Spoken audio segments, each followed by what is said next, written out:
जय शांति सागर ज्ञान उजागर, जय शांति सागर ज्ञान उजागर, समता के उपकार शांति सागर, शांति सागर, शांति सागर, शांति सागर। रत्नत्रय धारी पर उपकारी, रत्नत्रय धारी पर उपकारी, करुणा के उपहार शांति सागर, शांति सागर, शांति सागर, शांति सागर। देवादिदेव आदिनाथ भगवान की, चार्य चक्रवर्ती आचार्य श्री शांति सागर जी महाराज जी की, परम पूज्य आचार्य श्री विद्यासागर जी महाराज की, परम पूज्य आचार्य श्री वसुनंदी जी महाराज की, 3,9 करोड़ मुनिराजों की, अहिंसामयी जैन धर्म की। महानुभाव साधर्मी बंधुओं, वर्तमान में चिंता का विषय जैन समाज का चिंतित होना। क्या 25-50 साल के बाद में यह जैन समाज समाप्त हो जाएगा? जैन धर्म विनष्ट हो जाएगा? सभी को चिंतित है। जिस प्रकार से वातावरण चल रहा है, जिस तरह से माहौल चल रहा है, उस माहौल को देखते देखते लगता है कि जैन समाज, जैन धर्म ज़्यादा समय तक नहीं चल पाएगा। उसका मुख्य कारण रहा है एक एक बेटे पर ही ब्राह्म हो जाना। ये चिंतनीय विषय है। यदि एक ही औलाद रह करके रह जाएगी, वह एक औलाद, इकलौती औलाद क्या करेगी? और जिसकी एक औलाद होती है वह मनमानी हो जाती है, दब्बू हो जाती है। इकलौती संतान जिद्दी हो जाती है, क्योंकि उसके साथ में खेलने वाला दूसरा तो चाहिए। कौन उसके पास बैठेगा? जिद्दी स्वभाव का हो जाता है। वर्तमान में एक एक औलाद के बाद में ब्राह्म हो जाना एक चिंतनीय है, एक चिंता का विषय है। जब जैन धर्म में, जैन समाज में एक एक बच्चा रह जाएगा तो स्वाभाविक है हमारी जनसंख्या कमजोर हो जाएगी। आज हम देखते हैं जहां जनसंख्या में करोड़ों करोड़ों की हो रही है, हर संप्रदाय में, हर जाति में करोड़ों करोड़ों की जनसंख्या हो रही है, वहां पर हम बता रहे दिगंबर समाज सिर्फ 45 लाख, 45 लाख बता रहे हैं। लेकिन ध्यान रखना, ये 45 लाख किसी के आंकड़े होंगे। यदि हम श्वेतांबर, दिगंबर, खंडेलवाल, पल्लीवाल, जायसवाल, परवार, गोला पूरब, गोल सिंगारे, यदि हम सब एक हो जाएं, चाहे वो 13 पंथी हो, चाहे 20 पंथी हो, चाहे कांजी पंथी हो, चाहे ज्ञान गच्छ हो, चाहे सुदर्शन टोला हो, चाहे जयराम जी का संघ हो, चाहे वो माया राम जी का संघ हो, यदि सब एक हो जाएं तो आज भी हमारी जैन समाज, जैन धर्म के लोग लगभग 3 करोड़ की तादाद में हैं। बिखरने वालों का कोई इतिहास नहीं हुआ करता है। बिखरने वाले सामान को सामान में नहीं गिना जाता है। जो सामान सजा होता है, लगा होता है, वही गिने जाते हैं। समाज बिखरते बिखरते कहाँ हम श्वेतांबर दिगंबर में बटे, फिर आगे चल कर के हम 13 पंथी 20 पंथी में बटे, कहाँ हम तारन तरन संप्रदाय में बटे, कहाँ हम कांजी पंथी में बटे। धीरे धीरे अब तो 13 पंथी और शुद्ध 13 पंथी, ये बच्चों के अंदर में ऐसी सोच पैदा कर दी है। आज वर्तमान में सारे बच्चे धर्म से विलक होते जा रहे हैं और हमारी जैन समाज कम होती जा रही है, जनसंख्या कम होती जा रही है। उसका मूल कारण एक बच्चे पर ब्राह्म हो जाना। दूसरा कारण है वर्तमान में प्रेम विवाह बड़ी रफ्तार से, तेजी से चले जा रहे हैं। किसी भी जाति की ले आओ, किसी भी धर्म की लाओ, जैन समाज का जैन समाज में रिश्ता नहीं होगा तो आपकी बेटी चली जाएगी या बेटा चला जाएगा। इसलिए प्रेम विवाह आज टूटते हुए रिश्ते, जिन लोगों ने लव मैरिज की है, जिन लोगों ने प्रेम विवाह किया है वो साल 2 साल में तलाक की नौबत पर आ जाते हैं, क्योंकि परिवार से उनका रिश्ता नहीं रहता है, लोगों से उनको अच्छा नहीं लगता है, घर के सदस्य उन्हें अच्छे नहीं लगते हैं, और प्रेम विवाह के कारण धीरे धीरे धीरे वो तलाक की नौबत पर आ जाते हैं, रिश्ते टूट जाते हैं। आज भी 80% रिश्ते मन मुटाव की चल रहे हैं, हमारी उनसे नहीं बनती, हमारे विचार नहीं मिलते। तो इस कारण से हमारी जैन समाज की जनसंख्या धीरे धीरे विलुप्त होती जा रही है। तीसरा कारण है विवाह में विलंब होना। 30 साल की लड़कियां घूम रही हैं, 35 साल के लड़के घूम रहे हैं। क्या उम्र थी, क्या उम्र हो रही है?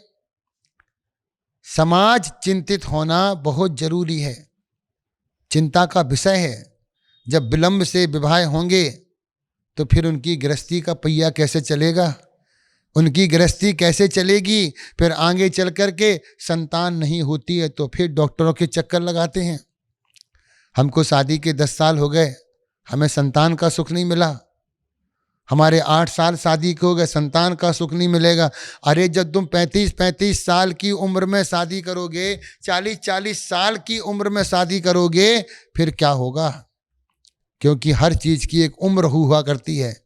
तो विवाह में विलंब होना भी एक हमारी जनसंख्या को कम करने के, अविवाहितों की संख्या बढ़ना, कितने सारे बच्चे, कितनी सारी बच्चियां, लड़कियां अविवाहित बैठी हैं। समाज को इस तरफ भी ध्यान देना चाहिए। केवल पूजा पाठ, पंच कल्याणक, प्रतिष्ठा इसी में ना लग करके समाज कहाँ जा रहा है? कुछ समाज के ठेकेदारों के लिए समाज के जो शुभ चिंतक हैं उनको इधर भी ध्यान देना चाहिए। लोगों ने विवाह जैसे रिश्ते को व्यापार बना लिया। रिश्ते कराते हैं कुछ लोग कमीशन एजेंट बन के। अरे रिश्ते बनाइए समाज को देख करके, ना कि एजेंट बन करके। तीसरा कारण होता है जनसंख्या घटने का साधर्मी का तिरस्कार करना। आज के समय में जिस व्यक्ति के पास में पैसा होता है उसका भरे मंच पर सम्मान होता है, लेकिन कोई गरीब व्यक्ति प्रतिदिन भगवान का पूजा पाठ अभिषेक करता है, उसे समाज में तिरस्कृत देखा जाता है, हल्की छोटी दृष्टि से देखा जाता है, और वह व्यक्ति फिर मंदिर आना छोड़ देता है। धीरे धीरे वह धर्म से विलुप्त हो जाता है। आपको चाहिए कि साधर्मियों का सम्मान करें। अगला विषय है पंथवाद और जातिवाद की कट्टरता। आज हमारी जैन समाज के अंदर में पंथवाद इतना चल गया है, कभी पंथवाद के नाम पर, कभी संतवाद के नाम पर हमने अपने अपने ग्रुप बना लिए हैं, और ये जातिवाद की कट्टरता इतनी हानिकारक होती जा रही है, धीरे धीरे हमारी समाज में जहर घुरता जा रहा है। जायसवाल खंडेलवाल से मिलना नहीं चाहता है, परवार वाला गोला पूरब से मिलना नहीं चाहता है, पंचम वाला चतुर्थ से मिलना नहीं चाहता है, आसाम का व्यक्ति राजस्थान से मिलना नहीं चाहता है, गुजरात का व्यक्ति महाराष्ट्र में मिलना नहीं चाहता है। धीरे धीरे जातिवाद की कट्टरता से हमारा समाज धीरे धीरे धीरे धीरे खत्म होता जा रहा है। बदलते हुए जैनों को वापस लाने की चेष्टा ना करना। द्रविड़ एक साउथ की जाति है जैन। अग्रवाल वास्तविकता में जैन थे, उपाध्याय जैन थे, सराग जाति के लोग जैन थे। जो हमसे लोग बिछुड़ गए हैं, हमने कभी भी प्रयास नहीं किया उनको वापस लाने का। आचार्य श्री ज्ञान सागर जी महाराज ने सराग जाति को वापस ला करके अपने मूल तत्व को बचाने का प्रयास किया। यदि लोग नहीं रहेंगे तो धर्म क्या करेगा, जाति क्या करेगी, पंथ क्या करेंगे? आज ऐसी कट्टरता होती जा रही है। हम एक दूसरे को देखना नहीं चाहते हैं, हम किसी से मिलना नहीं चाहते हैं, हम किसी के साथ बैठना नहीं चाहते हैं। 4 व्यक्ति मिल जाते हैं, एक नया ग्रुप बन जाता है, नया पंथ तैयार हो जाता है। पंथों को चला तो लेते हैं, लेकिन वह ध्यान रखना वह कट्टरता का रूप धारण करके हमारी जैन समाज को काटने का काम करता है। अगला है आर्थिक स्थिति। बहुत सारे लोग हमारे गरीब परिवार के लोग हैं, जो आर्थिक स्थिति से परेशान है, जब उन्हें व्यवस्था नहीं मिलती है, जब उन्हें अर्थव्यवस्था नहीं मिलती है, कहीं से उन्हें धन नहीं मिलता है, तो वो धर्मांतरण कर देते हैं, अपने धर्म को बदल करके अन्य धर्मों में चले जाते हैं, उन्हें ग्रहण कर लेते हैं। तो आर्थिक स्थिति का कमजोर होना भी हमारी जनसंख्या को घटाने में मुख्य कारण बना है। कुछ ना कुछ अंश तो चलता ही है। और अगला जो अंतिम सूत्र है, वर्तमान पीढ़ी की सीमित सोच।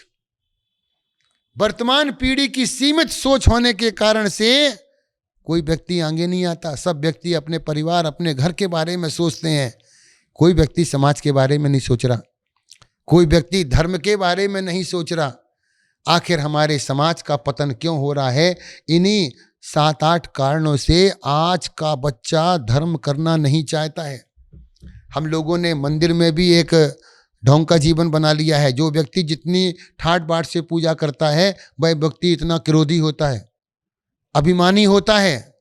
किसी को पैसे का घमंड है, किसी को पद का घमंड है, किसी को रूप का घमंड है, किसी को ज्ञान का घमंड है। अरे भाई, किसी को जोड़ना है तो सब छोड़ दीजिए। न धर्मो धर्म केर बिना, आचार्य समंतभद्र स्वामी बोलते हैं, धर्मात्मा के बिना धर्म नहीं होता है। धर्मात्मा रहेंगे तो धर्म जीवित रहेगा। आपको अपने आप के लिए बदलना पड़ेगा। बदलते हुए समय के साथ में समाज को बदलिए। समाज बदलेगा तो आगे चल कर के उन्नति करेगा। समाज बदलेगा तो हमारी समाज की स्थिति मजबूत होगी। अपने भाई को मजबूत बनाइए, अपनी समाज को मजबूत बनाइए। यही समाज आगे चल कर के हमारा जैनत्व के झंडे को फहराएगा। जिन शासन का नाम कमाएगा, दूर दूर तक जैनों की सोच जाएगी। अपनी सोच को बदलिए और जिन शासन के बारे में बात कीजिए। हम कोई जन संतवाद और कोई पंथवाद के लोग नहीं हैं। हम जिन शरणम, जिनेंद्र भगवान की शरण में रहने वाले व्यक्ति हैं। हमारे 24 तीर्थंकर एक हैं, तो साधु अलग अलग कैसे हो जाते हैं? कभी किसी ने कहा कि 24 तीर्थंकरों में कौन से भगवान श्रेष्ठ हैं और कौन से भगवान छोटे हैं? किसी ने नहीं बोला। 24 के 24 हमें पूज्य हैं। उसी प्रकार से पंच परमेष्टि पूज्य हैं, चाहे वो साधु संत किसी भी संप्रदाय के हों, किसी भी पंथ के हों, वो जैन संत कहलाते हैं। जैनों का सम्मान कीजिए और पिच्छी कमंडल को नमस्कार कीजिए। यही हमारी भावना है। बोले महावीर भगवान की।